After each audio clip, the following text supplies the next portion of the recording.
Hey guys, and thanks for tuning in.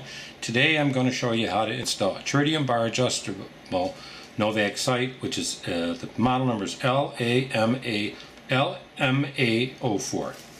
Okay, get these from NOVAK. They're about let's see, about 91 bucks. Okay, the package. On the side here it says, when adjusting elevation, if you see a gap between the insert and the base, you have passed the maximum usable elevation point of the sight.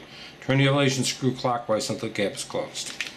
Alright, so here is the sight.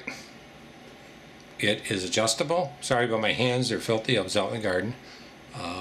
It's tritium adjustable, and it is really nice.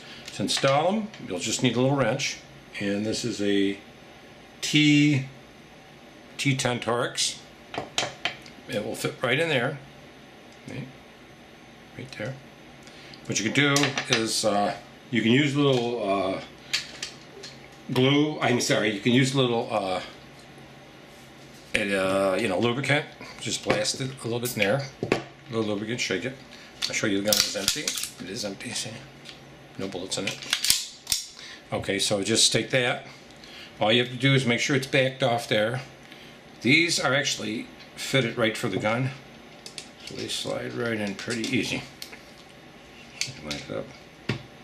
I usually do is just put a blast of oil in there, so it's some are harder than others to get in.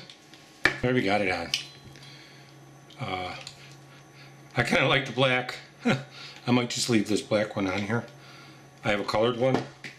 I took mine and did this to it, but I might just leave the black on it. Now I'm starting to like the black, don't ask me why. But that's how you put it on, and it looks pretty good. But that's pretty easy. You have to sometimes tap it on, little glue. I keep saying glue, damn it.